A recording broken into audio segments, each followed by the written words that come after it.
Welcome to the Illinois International Apprenticeship Week webinar series. Today's webinar is the Employer Appreciation Bootcamp webinar. My name is Tom Wendorf, and I'll be your facilitator for today's webinar. I'd like to start with a thank you to thank everyone across the state that works on expanding the apprenticeship effort there. That includes all the businesses embracing apprenticeships, the professional state and federal employees that work on expansion, and all those interested in the effort. Illinois currently has over 500 registered apprenticeship programs and over 16,000 apprenticeships. Apprenticeship's a very big deal in Illinois and getting bigger.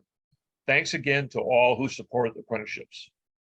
Some housekeeping items. You're all muted. You can unmute yourself when you want to speak. Also, you can post your questions in the chat box.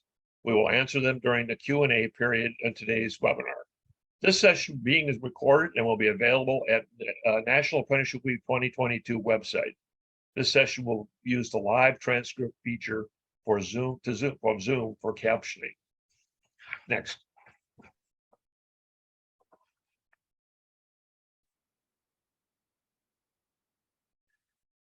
So, how did I get here? I'm no longer an employer. I'm not an educator. I'm not a workforce development professional. I'm not even a nonprofit representative. I am, like many of you, a business person.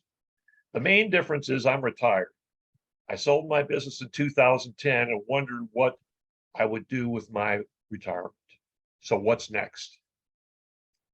In 2010, I met an individual named Case Van de Clippy. We were just coming out of the Great Recession, and Case was a Dutchman who was recently came to the U.S. as a general manager for a manufacturing facility. And he wrote an article in the Tribune that said, I have jobs, the unemployment is 10%. Why can I not find anybody skilled to do those jobs? We met and talked about that. That led to the founding of a nonprofit called Career Connect Metro West, which trained people in CNC and welding. I work with Jane Addams Resource Corporation, who many of you know. It was a moderately successful effort. We had difficulty with funding, so unfortunately we don't exist anymore. However, one individual that came to that program was named Jack. Jack was the son of a friend of mine, whose family, whose 24-year-old son had gone to community college and not done well, and was currently unemployed, sleeping in his parents' basement, probably drinking too much and smoking a little pot, and they were concerned. Jack entered the training program at Career Connect Metro West and learned to be a welder. About a year after he started his employment, I saw him, and he came up to me, and he put his arms around me, and he whispered in my ear, "You saved my life." I knew I was meant to spend my retirement making a difference, making people's lives better using training programs. By embracing apprenticeship as a work-based model in your business, you can make a difference. I'm not asking you to do this out of desire to help. I'm asking you to consider this because your business needs to have apprenticeships to thrive. So let's look at what we're going to cover in this webinar. Next.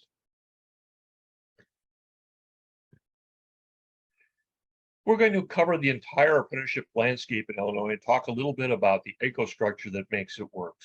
We're going to talk about the big picture. That'll be introduced by Kim. We're going to talk about the apprenticeship role of navigators. That'll be discussed by Lee. We're going to talk about the apprenticeship role of apprenticeship intermediaries with Cindy.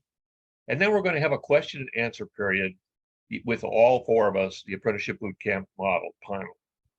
The contact information and other information will be at the end of the webinar. Next. So what is an apprenticeship? I think we all have kind of an idea. The Department of Labor says an apprenticeship is an industry-driven, high-quality career pathway where employers can develop and prepare their future workforce and individuals can obtain paid work. The most important thing about it is it's a learn while you earn. When I was talking to people that were unemployed, what I found out, and it's no big surprise, is most people cannot afford to quit their work to get additional training. They need to have a paycheck to live. This is a model that allows people to both learn, to help your businesses, and also earn while they're doing that. Next.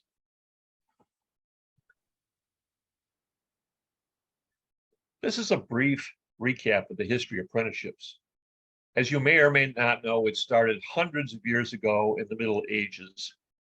There was no formal public education in those days, and most jobs were either farming or required learning to use your hands to make something or to fight. Those things required some sort of training, and that's where the trade and apprenticeships came into play and were invented. About a year ago, I went to the Jamestown colony in Virginia. Most of the people who came to that first colony in 1609 were gentlemen from the English tradition. They didn't know how to farm. They didn't know how to make anything.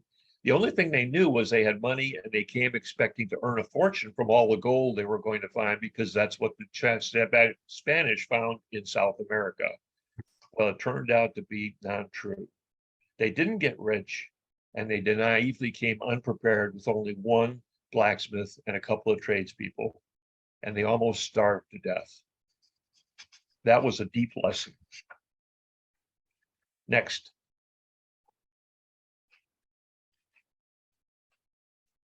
As a business person, my first question would be, how much is implementing an apprenticeship program going to cost me? Can my business afford this cost?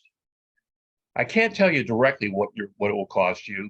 However, as a participant in this webinar, you will receive an email with an ROI calculator spreadsheet that you can use to take to your financial person and figure out a very good approximation of financial benefits and costs of an apprenticeship program. And we will touch on it slightly further on in the discussion, but not the details particularly. Next. So there's one big myth that's out there, and the myth is that you have to be a union shop to have apprenticeships. That is not true, and has not been true for quite some time. Unions have embraced apprenticeship for decades.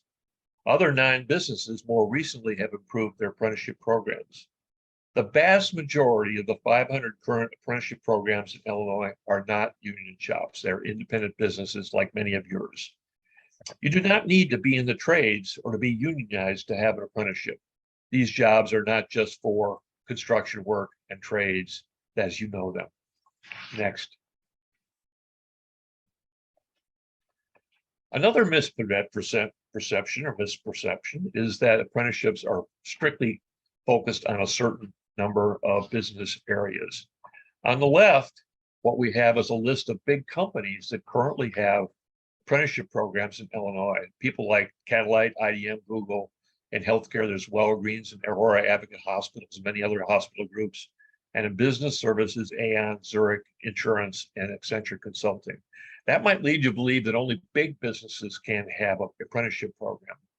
On the right-hand side, I went to the Department of Labor website and looked up a bunch of different smaller areas around Illinois to find out what kinds of businesses had apprenticeship programs and what they were training for.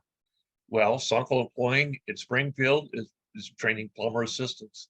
Love's Travel Shops in Leroy, Illinois is apprenticeship and diesel technician. Heritage Mold in Rockford is apprenticing mold makers. Holland, Rockland, Illinois is a CDL apprenticeship program. Panera in Moline has an overnight baker, and the list goes on and on. These are all non-traditional apprenticeship programs that are currently running in Illinois and looking for apprenticeships. Next. So why should you consider an apprenticeship program? I'm a bit of a research geek, and I've attended a number of seminars talking about why we are having such a difficult labor market. Have you had trouble finding help in the last few years? Well, so has everyone else. Here are some facts that I found that help explain why we're in such a difficult labor market. You may already know many of these and have heard of some of these. There's approximately 11 million jobs currently open and only 5 million people unemployed looking for work. Well, that's a problem. There are fewer people with a lower birth rate and no population growth in Illinois. The population under 18 and 18 to 24 is shrinking. So that's a really important demographic, because that's where our new employees come from. As you all know, the pandemic was driving a re-examination of work life, and many people in their 50s and 60s decided not to go back to work. In addition, the COVID was driving women with children out of the workforce, and some of them decided not to return.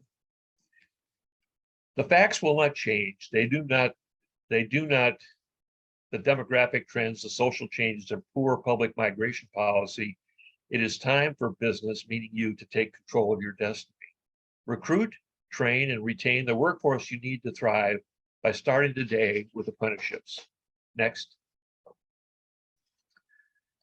So what's in it for you? Apprenticeships are a great recruitment tool. I've spoken to many Gen X and millennials. They all want training that leads to a career. Apprenticeships provide that. If you do the ROI calculation, you'll find that the net cost of apprenticeships is actually less than the cost of employee turnover and recruiting firms. Apprenticeship is a customized way to do the things that you do in your shop. This cannot be taught in a classroom or in a college. This is how you pass along your institutional knowledge embedded in your employees. You will lower your liability of turning out subpar products because you'll improve your quality. If you upskill your current employees and train your future employees, they'll be ready to make the kinds of products that you can be proud of. The number one reason employees leave a company is poor management. Apprenticeship teaches employers and their employees the disciplines of better management. And best of all, you get to test drive the employee to find out if they are a fit for your culture and have an aptitude for what you do. Next. So what's the goal of this webinar? By attending this webinar, we hope that you will come with what you need to know to make the right decision for your company about apprenticeship. Here's a list of what we're going to cover. Let's start talking to the real professionals who make this all happen for us in Illinois. My first guest is Kim Kuchenbrod. Next. Kim is a dynamo and one of the engines pushing apprenticeship expansion forward. She has over 30 years of workforce development experience. She serves as a DCEO, Work-Based Learning and Talent Pipeline Management Administrator for Apprenticeship Illinois. She's made countless presentations about apprenticeships and talent pipeline management in Illinois and for the U.S. Chamber of Commerce. I want to thank Kim for joining us today. As I understand it, you'll cover the big picture of apprenticeships and talent pipeline management in Illinois. Thanks, Kim. Welcome. Next.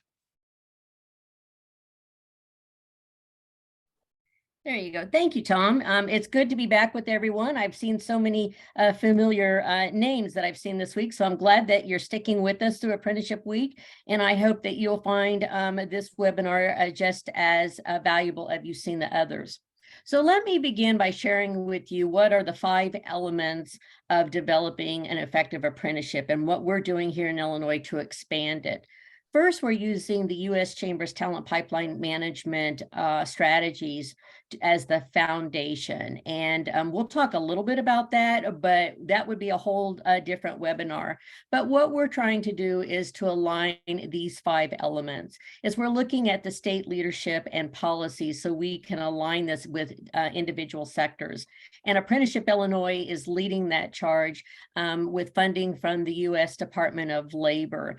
We have received 3 large grants, which I will talk about, which supports our navigators and our intermediaries across Illinois.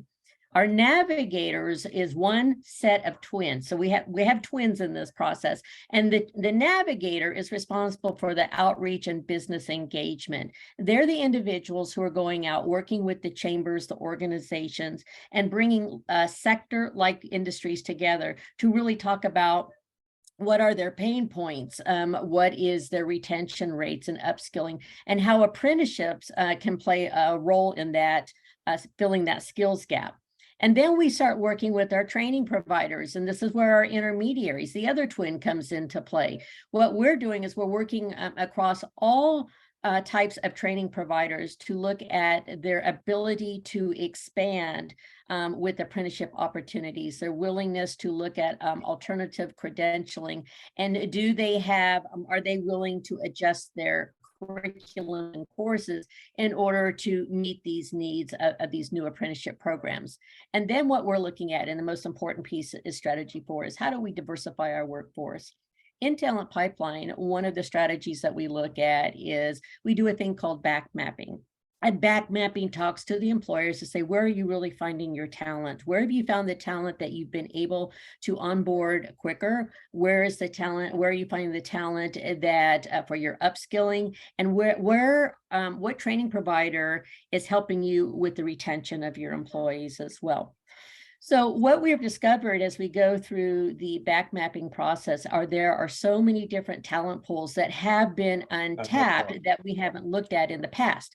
And so what we are doing is bringing those talent pools into the fold and looking at how can we embrace those. An example is working with high school students who are in the STEP program. You know, they may have some type of disability, but how can we help those individuals enter the workforce with the skill sets so they, you know, they're making a sustainable income for themselves. And we also are working with individuals who are re-entering the workforce and developing apprenticeship training programs while they're still incarcerated, but when they do re-enter the workforce, they are work ready. And they have a vision and they have a pathway to success. And then the other piece of it is as we go further in and we're building a value stream, so right now we're talking about what I call the varsity team, you know, the current workforce. But what about our JV team? And that's those that are in the high school and the middle school programs. How do we design career pathway programs so they can start to see it, touch it, feel it, taste it, find out if this is the right pathway before they invest in that post-secondary area. So these are the 5 elements that we are applying to Apprenticeship Illinois. Next slide, please. So what we are moving from using talent pipeline, you know, we used to have this transactional mode of maybe what some may call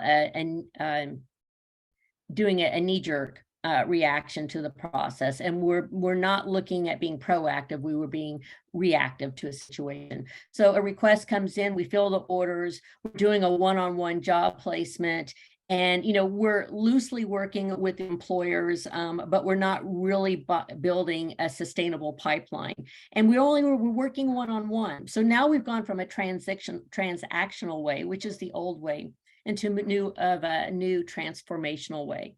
Since we've come out of the pandemic, I can honestly say, in my opinion, that the workforce has advanced 10 years. And we've had some setbacks, and that kind of sounds like an oxymoron, but what we had the Great Resignation, we have childcare not being available, but now the employers are looking for something, or the employees are looking for something different. And so now what we're doing is when we bring these sector partnerships together, we're allowing the employers a playbook to speak as one voice to all of their training providers. And that training provider is all inclusive. And when I say training providers, that's pre-K all the way up to universities. That's your trades, your unions, your nonprofits, or anyone that provides some type of training program and or credential. So when we bring these 2 entities to the table, we are opening so many doors of discussion and removing barriers and tearing down the silos that has prevented us from moving forward in the past. Next slide. So what are the types of apprenticeships? You know, first of all, let's talk about the youth apprenticeships. Many of the schools in their career and tech ed programs, they offer co-op learning programs, or they'll offer youth internship programs. The difference between the internships and the apprenticeships, in some cases, for the youth, it is a paid intern or a paid apprenticeship training program, but it comes out with a credential, or it's leading towards a credential. So it has the earn and learn model approach to where the internship may be only for a month or 6 weeks or a semester and so forth. And it's just letting them get a taste of it. And that's a great thing, but why not look at the apprenticeship so that the student then can go into a registered apprenticeship program should they choose to take that route right after high school graduation. The pre-apprenticeship programs is a set of strategies that helps prepare individuals to enter and be successful in a registered apprenticeship training program. Maybe they just need a little additional support before entering into that. And of course, the registered apprenticeship training programs are all registered with the Department of Labor. They are all industry driven. There is an exact career pathway for them. And there are different types of apprenticeships. You know, there is the time-based, where it's just a number of years as they go through and learn the competencies. There's a hybrid where there's classroom activities involved and then the work experience with it. And then there's one that's just completely competency based. But no matter what, in any of these registered apprenticeships, it does lead to a nationally recognized credential. In some cases, I've seen this multiple times, where a student has entered into a registered apprenticeship training program and they come out and they're just short of one semester of an associate's degree. And that employer is stepping up and helping that apprentice finish that. And so they have not only their credential, but now they have an associate's degree. And in some cases, if that bachelor's degree is required, let's put them in there so the employers can help them. You know, so when the employers are looking at saying, well, we want to hire you, but you need to have X amount of years of experience. Well, if that student took the traditional pathway into a 2-year, 4-year, where are they going to get that experience? And in having a registered apprenticeship training program provides that experience and the credentialing all at the same time. Next slide. So earlier I talked about how are we building those career pathways, and this is really the model that we're using. You know, when we're even talking middle school, where the state has requirements that the school districts have to provide some kind of career awareness activities, and we're doing that by bringing in these employers in from their community into the classroom to let the students explore. This is what you can do if you set your plan. There are alternative choices besides what we consider the traditional post-secondary tracks. And so they get to go in, they explore those career options. And there are some communities out there that have done wonderful events where they bring the students and the employers together so they can really see what it's like to be a nurse or an anesthesiologist or a manufacturing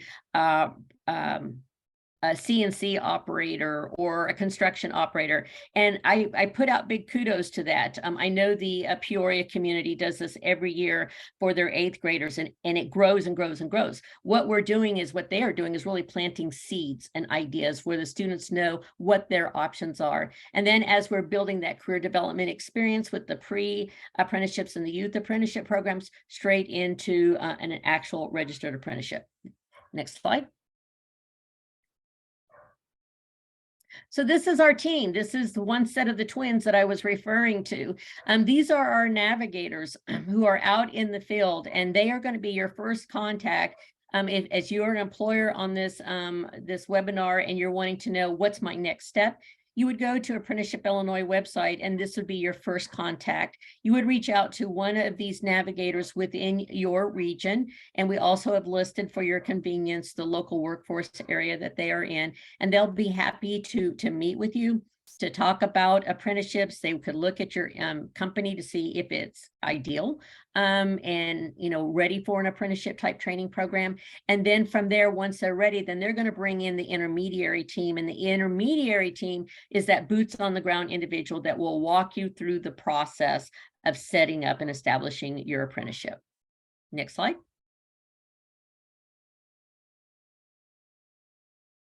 Okay, I'm going to turn this over to one of our navigators. Tom, would you like to do the introduction? I sure would. Thanks very much, Kim. As you see, this is a relatively complex problem, and Illinois knows that you need to have help figuring this out. And so Apprenticeship Illinois has statewide people that will help you get through this process. Next, we're going to talk to an expert on how this works in the field. The boots on the ground. Lee Reese, he's a workforce program coordinator for St. Clair County. I first met Lee in 2019 when the apprenticeship expansion effort began. He literally is the groundbreaking leader, the first navigator who wrote the playbook for navigators. I'm going to ask Lee some questions and hopefully will inform you how this actually works by diving into the weeds a little bit about how you actually get this done. Good morning, Lee. Next. Good morning, Tom. Next slide. Good morning. So Lee, tell me what the role of a navigator is from your perspective. So from my perspective, your regional apprenticeship navigator is your local help desk. They should know everything in every direction with regards to community-based organizations and their services, the business services team within the local workforce investment area. They should know a good bit about the employment needs, the local labor market information in your region, who's hiring, what they're hiring for, what the skill sets are. They should also know where the talent that is available is. They should have contacts within the K-12 school system, the post-secondary education, the four-year universities. They should have an understanding of the education programs, and then they should understand how when a business or an individual contacts them to start the process for a registered apprenticeship, what might be the possible needs based on the business. So they would look at the business's job descriptions. They would have a good bit of understanding about what is actually needed for those jobs, so they can counsel businesses on if they're expecting too much, and maybe that's the reason they're not getting good qualified candidates, is they're asking for too much. Just a general overview of everything in their region. Thanks, Lee. So how does a navigator help employers develop registered apprenticeships? So the navigator, upon contact by a business that says, hey, we have some pain points that we've identified within our organization that are critical positions that need filling. The navigator would then look to see a little bit in the area about what talent's already available. Then they would sit down with the business and kind of analyze what the business needs. They would start to develop a needs analysis for the business. How many do they need for those positions? They would look at the credentialing requirements that the business is requiring.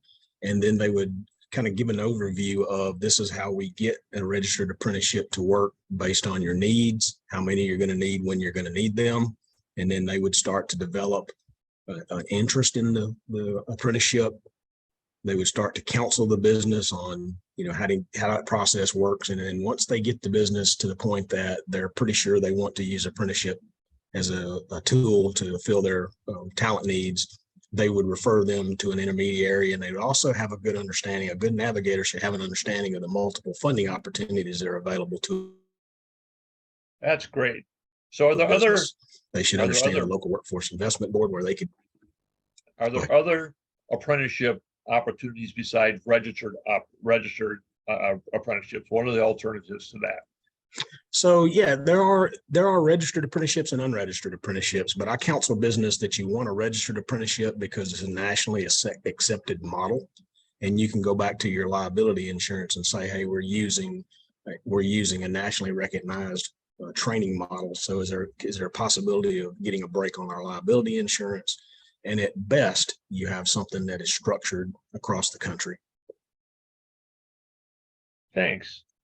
Can you give me a narrative or a story where you've actually helped a real company in a real situation that kind of demonstrates how you work with a company? Yeah. So, we have a company that manufactures medical equipment, and that company had a very high turnover. They had a need for specialized skills with regards to welding on aluminum. And so what we did is we went in and we looked at their business, and we looked at their business model and what they were doing to hire.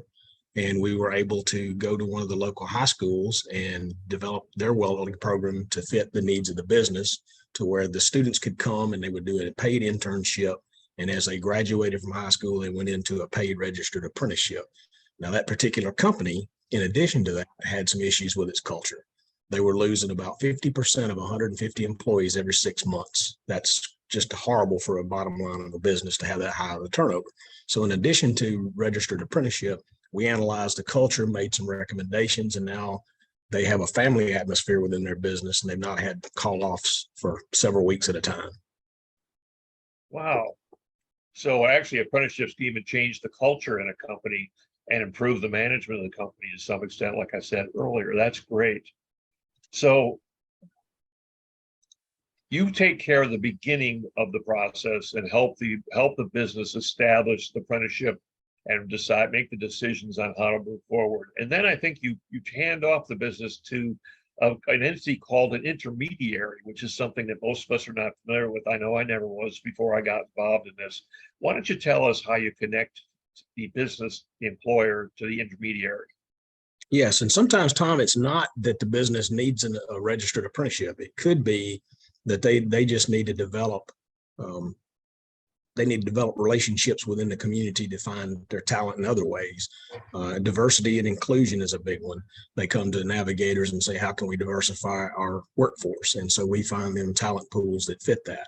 But in doing so, with the registered apprenticeship, when you get to the point that the individuals are ready to develop a registered set of standards, we hand them off to the Department of Labor's apprenticeship training representative for our region. That person works to craft what are called the standards, which the standards in just layman's terms are what you want them to do when they have done that. And so once those standards are developed, usually you get them with the intermediary. Intermediary works with the Office of Apprenticeship for the Department of Labor to develop the standards, to collect the information needed for the RAPID system, which is the system that Department of Labor uses to track, maintain, and issue the credentials for the registered apprenticeship. And so once you've handed them off to the intermediary, usually the navigator just provides kind of behind the scenes support for the business to kind of continue to follow that program to make sure that they're successful. So Lee, I got an additional question. In some cases, there are skills that are maybe not in the credential list of registered apprenticeship for a given job occupation. Would a business have the ability to include those in their needs? Is there flexibility in the needs? Yeah, so with the registered apprenticeship, that's the best part of a registered apprenticeship is it's not one size fits all. You don't get a standards for a welder from a company, say out of North Carolina, that's doing registered apprenticeship, and then you have to fit the business within that. You take those apprenticeship standards and you look at those and find out what fits your business. And if there's something that fits your business, you keep it. If there's something you don't need, you take it out. If there's something you need, you put in. And so you're able to craft that registered apprenticeship to get the exact set of skills that your employees need to perform at a high level to make your business successful. So that's great. So this is customizable, which is really what's needed on an individual basis. Every business is different. Every process is different. And so that meets that particular need. Well, thanks very much for telling me about that. So let's talk to a person who functions as an intermediary and find out a little bit more about what that's about. Next slide, please. Cindy has 20 years of experience in workforce development. She oversees the business services in Clinton, Monroe, Randolph, St. Clair, and Washington County, which is located east of St. Louis in central Illinois. She holds a BS degree in workforce education and development from SIU and a master's of arts in psychology. Welcome to the discussion, Cindy. Let's talk about the role of the intermediary in supporting the employer in the apprenticeship program. Next slide.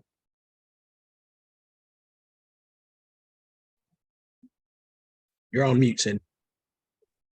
Yeah, I'm trying. I hit There we go. 10 times. And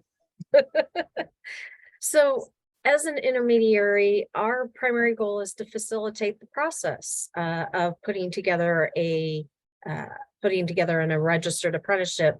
So we're acting on behalf of the employer. We're acting on behalf of the provider of training instruction. If there is someone outside of the company that's doing that related training instruction, and just helping to create and promote apprenticeships as a viable talent development option.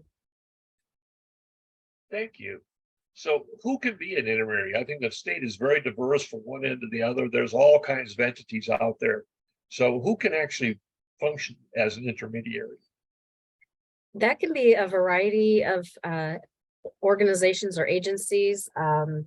In addition to that, they could also be a sponsor. So any trade organization, any workforce development region, or education entities, they can all be intermediaries, nonprofit organizations. So the connector to the intermediaries is a navigator. So he will help the business decide who to go to in terms of having an intermediary work with their business. Is that right? That's correct. It's a matter of connecting the partners to make the apprenticeship come together and be successful. And then assisting in being that liaison between them and the Department of Labor to quickly get a apprenticeship approved and in place. So you're kind of creating a apprenticeship ecosystem around the employer that will help support them in their effort to develop apprenticeships in a local area. That's kind of my simple way of understanding that. Does that sound about right? That sounds very correct. Yes. And we're able to do it like a holistic approach as a workforce development area, because we've got our relationships and working with the employer. And then in addition, we've got the job seekers and working with them and trying to help make that connection as well. So tell me how the employer specifically benefits from working with an intermediary, a little more detail. It takes the pressure off the HR department or whoever is the hiring managers, because we can help with a lot of the paperwork as far as getting information entered into the Department of Labor's database called Rapids. There's also just trying to help with tracking the progress of those apprentices. And it's all about really being there for the employer to take some of that off their plate, make sure paperwork is signed and in place. That is really interesting. It's really, the businesses that I've talked to all say, well, this is really complicated. There's too much work. It's too hard to do. I don't know if I have the resources or bandwidth to be able to accomplish this. And so you as an intermediary and Lee as a navigator help take some of that pressure off and make it process simpler, more straightforward, and not as time consuming. Is that correct? That is correct. Yes. We want to make this as easy for a business as possible, because we know their business is what they're producing or doing, not trying to run an apprenticeship program. So we'll take that onto our shoulders and everybody comes out ahead in the end. That's really great. So how does, the big question, of course, is can I afford this? How do I fund this thing? So how do you help employers determine what funding might be available? Because there is state funding available to assist with apprenticeship expansion. Correct. Yeah. In fact, right now, there are several regions that have apprenticeship expansion grants in place through the state that we can assist with funding apprentices, their related training instruction, or in some instances, it may be the reimbursing for a portion of the on-the-job training portion. We can help connect with other federal grants that are out there as well. The state has several grants that come out frequently, and just letting the employers or whomever is interested in being in the apprenticeship realm, I guess you could say, know that these funding opportunities are out there and how to get in touch with the right people to apply for them. That's great, because the employer is not really in a good position to be able to understand or know where to look for the funding. And so Right. they really need help understanding which funding options they should take advantage of. Sometimes it's tax rebates, sometimes it's income assistance, those kinds of things. So that's really great. I just saw, go ahead.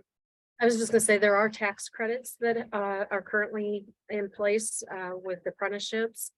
And then this is also a great way to kind of braid funding between state grants and maybe the tuition reimbursement an employer offers as a benefit. So yeah, there's a lot of ways that this can all come together and end up being a win for all. Kim put something in the chat box that there's actually 17 authorized intermediaries around the state currently, and it's something we continue to expand to be able to support businesses. So that's a very important piece of what we're doing, and there's many different kinds of people involved in doing that.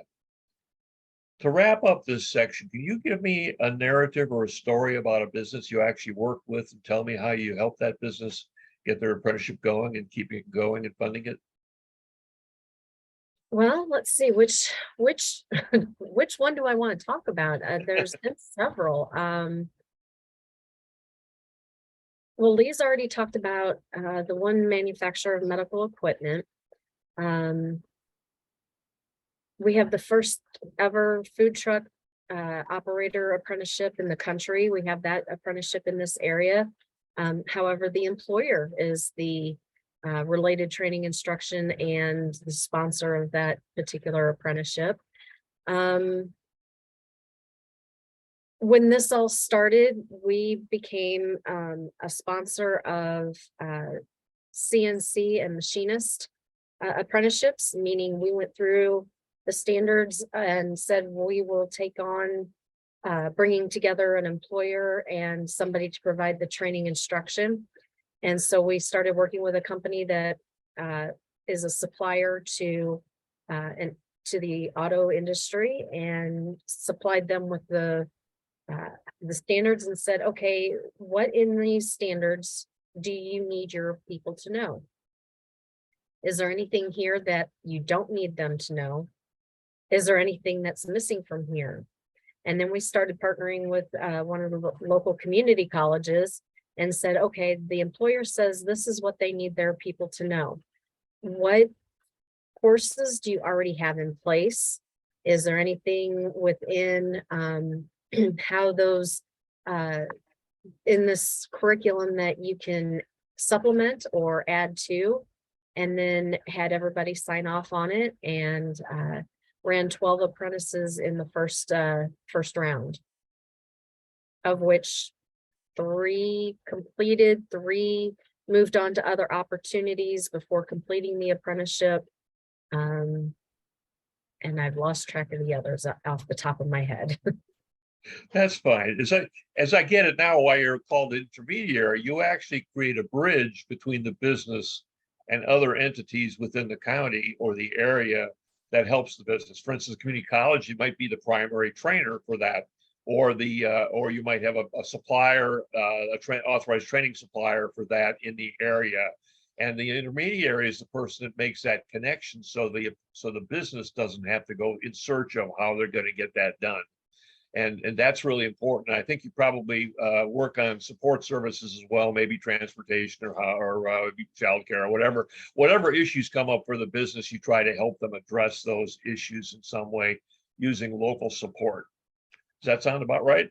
That does sound correct. And if I can brag just a little bit, becoming a apprenticeship sponsor and actually doing the work of the intermediary, we were one of the first areas to start doing that. I kind of fell into it quite by accident. I was doing the work and just didn't know it. And our Department of Labor apprenticeship contact said, why don't you just fill out this paperwork and become the sponsor? And so, yeah, we have been working in tandem with the education providers and businesses in this area and trying to bring them together to get the best possible workforce for them so that they can have a successful company, improve retention, have workers that are more efficient in their job and more effective so that they can provide a better product to their customers. Well, that's great, Cindy. That's been very helpful. And thank you to Lee and Cindy for their in-depth discussion of what they do. Now it's time to transition into our question and answer period. We have about 15 minutes left. We'll start the questions, if any, with the chat box, or just raise your hand if you have a question as a thought occurs to you. We'll call on you, the people that raise their hands, or we'll use the questions in the chat box.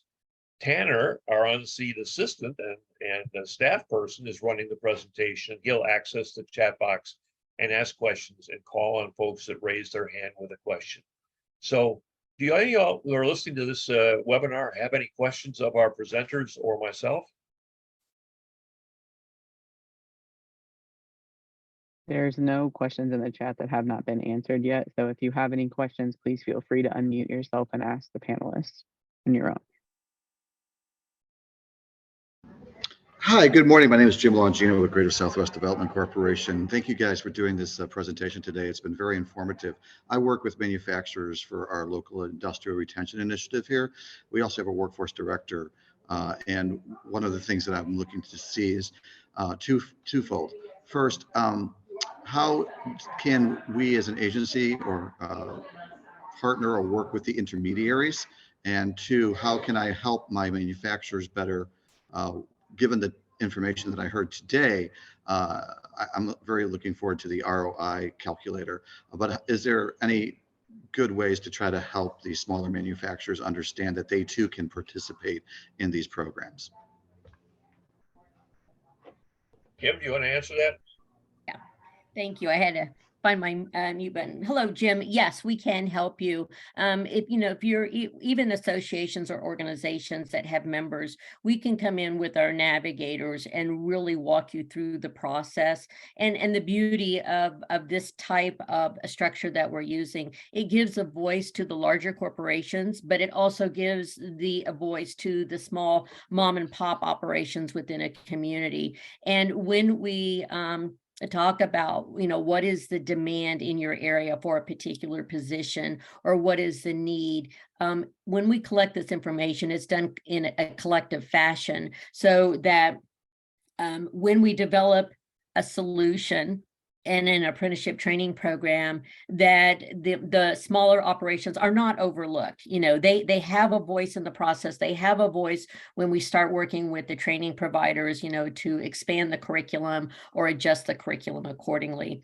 Across Illinois, we have worked with many very large corporations. I can say, UPS is one that has reached out and wanting to do apprenticeships in Illinois, but and then we have a very small ones that are looking for someone to be a butcher in their shop and so forth. So yes, this process works. And I think the first step is that drop me a note off of Apprenticeship Illinois, and let's set up and connect you with your regional navigator, and we can take it from there. That's great. Now, Thanks, Kim. Now on the ROI component of it that you talked about, there's something that I think it's important that everyone knows, that the ROI isn't necessarily a dollar value. As Lee said, in some of his things that he has done, he turned an environment, maybe not want to say a hostile environment, but not a healthy environment, into a family healthy environment, by just going through some of the strategies that we walk the employers through. Sometimes the ROI is not for the company, but for the individual.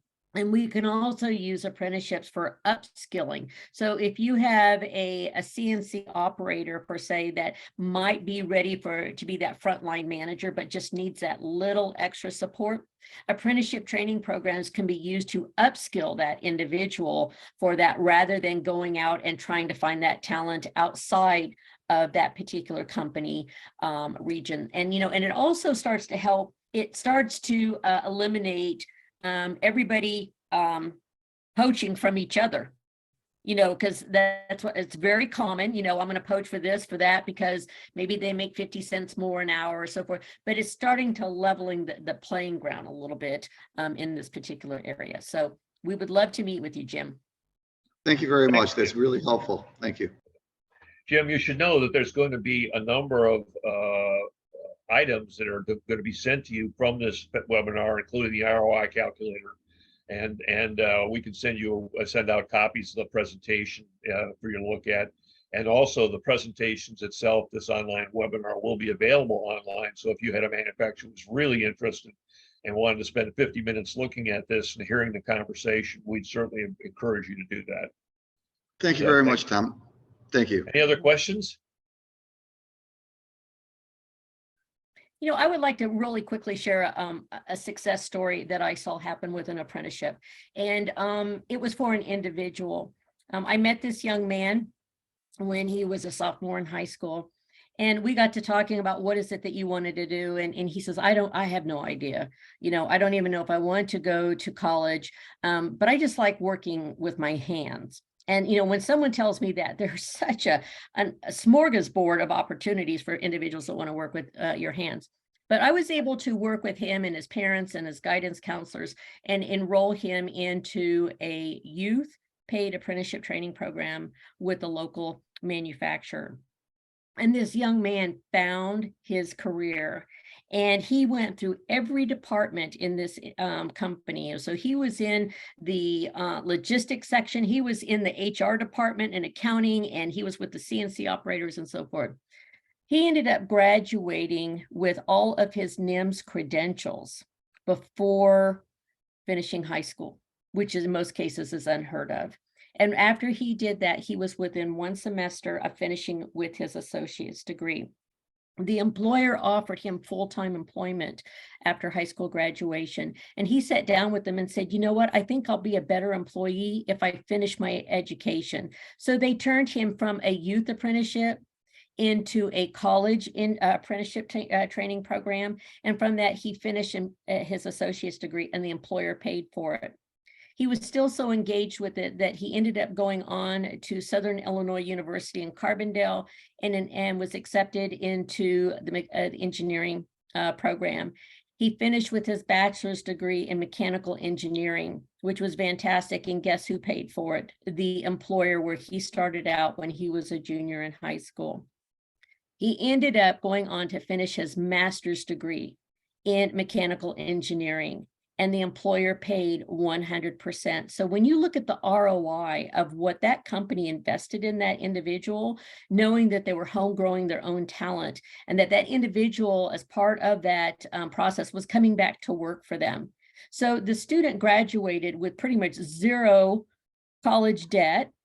Someone believed in him, supported him through that process, and now look at the commitment that he has not only to the industry in his community, but it helped eliminate that brain drain of the young generation leaving to go to bigger cities and so forth. He came back to East Central Illinois and is doing fantastic.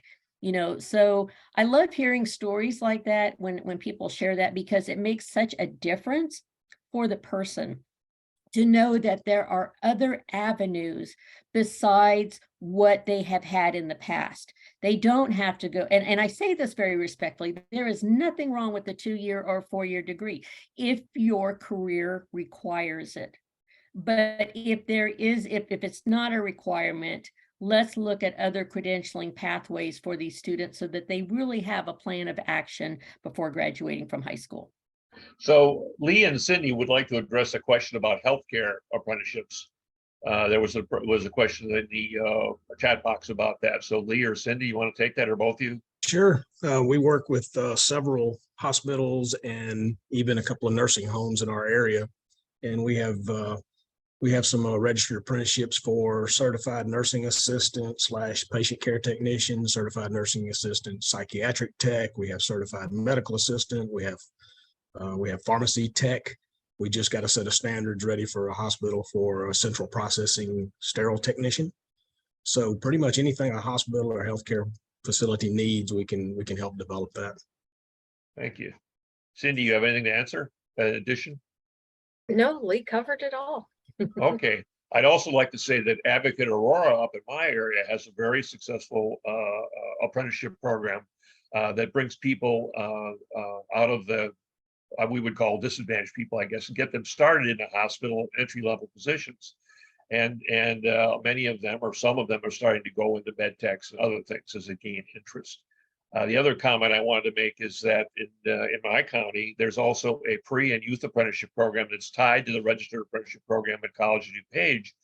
We actually have 60 students in the Regional Office of Education high schools, the 24 districts in DuPage County, that are actively working as manufacturing apprenticeships, and we're expanding to IT, supply chain management, healthcare over the next couple of years. So there's a very significant effort going on at the high school level to bring people into the workplace. Any other questions? There was a question about how long it takes to get this thing set up. Would somebody want to, if I said today, okay, let's get started, Lee, how long would it take realistically to get this going in my business? So it varies by the business, because in some cases they need to involve their subject matter experts, and it may take time to go back and forth to look at the the needs of the business. But we have turned around from start to scratch to implementation in under 2 weeks with one of our apprenticeships. That's pretty amazing. So.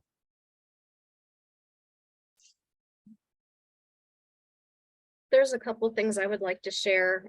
Hopefully I don't get us too far in the weeds, but one part of the apprenticeship is that there are mentors. So current employees that are kind of watching over the apprentices. One of the things that we've learned or seen from having this mentorship is that it has helped the current workforce.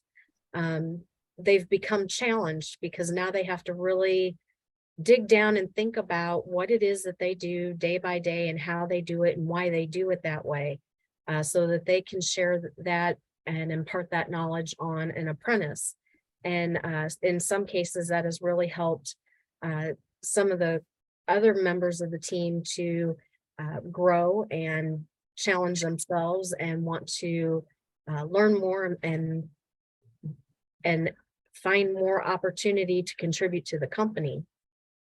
And they get that fulfillment of, hey, I've shared something with somebody else, and kind of almost like a big brother or big sister role where they're helping bring up the next generation. Yeah, that's great, Cindy. I want to say that the mentoring part, this is a process that requires active participation on the part of the employer. It's not you just sit the guy down in front of a machine and then we come and train him kind of thing. It's really requires integrating that person into your business, into the work you need to have done, and use the people that are already in your business to help pass on the knowledge of that business in terms of process. And so it's really important, the mentor part of it, and that sometimes surprises businesses because they're not used to that. And so I would tell you that that's something that you need to seriously consider, because that's part of the magic sauce that makes this work. And the retention piece. We did a apprenticeship roundtable on Tuesday, and we had several employers in with apprentices to talk about how much the apprenticeship means to the company itself. And one of our large healthcare facilities, and they're a large healthcare facility, had said that over the past 3 years during the pandemic, they've used a registered apprenticeship model for their CNA program, and now they don't have any CNA openings, and they've not lost any of the CNAs they've trained throughout the pandemic. If that doesn't speak to how valuable it is, nothing does. Yeah. We have about 5 minutes left in this webinar, so I'd like to transition into the closing. Next slide, please. This is a list of the resources that are available to you that will be sent to you on a bootcamp resource page. It includes connections to the Navigator system, the first one. Apprenticeship Illinois is another one. The Department of Labor site, workforce delivery. You can find your local workforce provider by zip code with that link, or the local community colleges by zip code. And you'll also receive a Chicago apprenticeship playbook and the ROI. Next slide. This is the contact information for Lee, for Kim, Cindy, and myself. We'd all be willing to take emails from you if you have questions and would like some assistance in finding the help that you need. We'd be more than willing to do that. We are all dedicated to this process, and it's a very important process. So feel free to reach out to us, and feel free to pass this information along to others.